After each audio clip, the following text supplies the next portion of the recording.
Before I get into how Playmates beat me here, let's make a drink. I'm calling this the Titan Containment Cocktail, as it's designed to replicate these spherical capsules that contain these toy titans.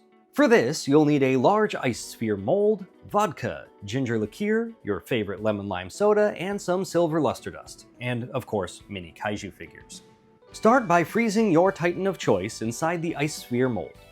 When that's ready, add some silver luster dust to your shaker, then 3/4 of an ounce of any old vodka, followed by half an ounce of a nice ginger liqueur, and give it a good shake to mix in that luster dust. Pour that into your glass with your Titan sphere, top that off with about 3 ounces of that lemon lime soda, and enjoy. Cheers! Alright, so I've been doing guides on how to tell which figure is inside the hollow earth crystals, and Playmates put me in check with these new Titan Containment Spheres. Retailing at Target for $5.49 a piece as of the recording of this video, there are 6 figures to collect and 6 capsules per case. My assumption, which proved true for me, is that there is one of each figure per case. However, while there are tiny holes in the top and bottom, and you can shine a little light in there, you cannot see enough detail inside to figure out which Titan it contains. Yes, there is a number on the bottom, but that's just a batch code that has nothing to do with the specific figure within.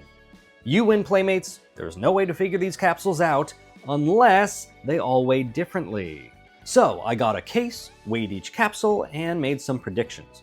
Based on the weights, I assumed that from lightest to heaviest would be Mothra, Kong, Godzilla Evolved, Ghidorah, Mechagodzilla, and Godzilla. You can shake the capsules, and the heaviest figures seem to make the most noise as long as you're in a quiet enough store to hear it. No doubt in my mind that the lightest is Mothra. This capsule weighed in at 2.3 ounces, and I weighed it in grams as well to get a little better accuracy, 64 grams, which is quite fitting. Turns out that yes, this is Mothra. She's the same sculpt as her previous Hollow Earth Crystal version, but in her blue color scheme. Still has stickers though, so I don't recommend putting her in an ice sphere. Her stickers do seem to have more detail than her previous version, but they're more obviously stickers this time, so that's the trade-off, I guess. The next one fluctuated between 2.4 and 2.5 ounces, but was solidly at 71 grams. I thought it would be Kong, but it was actually Ghidorah. Cast in this interesting translucent metallic gold, it's a weird one. I thought it would be a scaled down version of their larger figure, and they might have started there, but what they ended up with looks kind of like a bootleg. I can't quite explain it.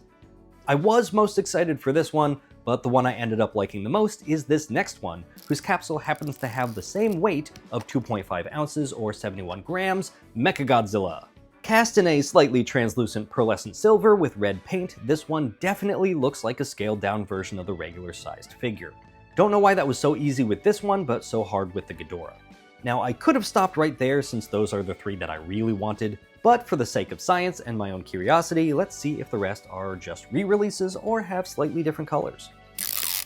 Capsule 4, 2.6 ounces or 74 grams, contains Beast Glove Kong, who appears to be identical to his previous release, save for a code on the bottom of the foot. Makes me worried that the next 2 are going to be identical, despite the Godzilla Evolved's color scheme looking significantly darker on the packaging. Fluctuating between 2.6 and 2.7 ounces, but a solid 76 grams, Capsule 5 contains the Godzilla Evolved with updated colors.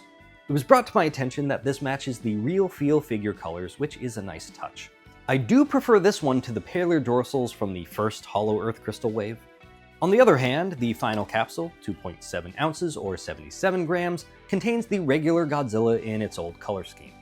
Different product marking on the foot, but otherwise the same, save for any slight variances in assembly line painting, which will happen on any figure. So, what does this all mean? This means that the best way to guarantee getting all 6 is to buy a full case, and that the only way to figure out which Titan is inside is to weigh them.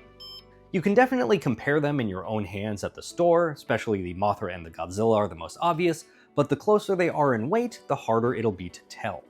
Now, my scale might not be completely accurate considering that A, there was some fluctuations in the weights, and B, the conversion between ounces and grams doesn't quite match up, so those numbers may not be 100% on the money. However, the order from lightest to heaviest is correct. Even if you just take a chance on a single capsule, you're still getting the best thing any of them have to offer, the capsule itself.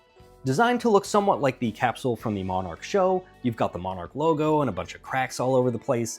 This is a sweet piece, and the second ever toy that we've received from the Monarch show.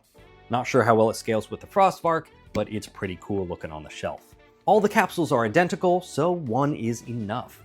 I also like the look of the trays that the figures sit in. They're pretty neat. Now here's another potential issue. If your store puts out more than one case at a time, and people take figures from each case, the store employees might combine the cases together to save some shelf space, especially if there's enough to narrow it down to one case. This would result in you getting duplicates and an incomplete set, even if you've bought a case that appears to be complete. I don't really have a good solution there, aside from what I've been recommending lately for all blind box things. Just find someone selling the exact one you want.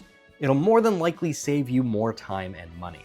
Sometimes you do get lucky and get the one you want on the first try, or sometimes you end up buying a dozen and still don't get what you're hunting for. It's a literal gamble. So in the meantime, while we contemplate our financial decisions here, I want to thank you for watching, liking, subscribing, all those things you do to help out the channel, wish you good luck on your hunt, and remind you to please collect and drink responsibly.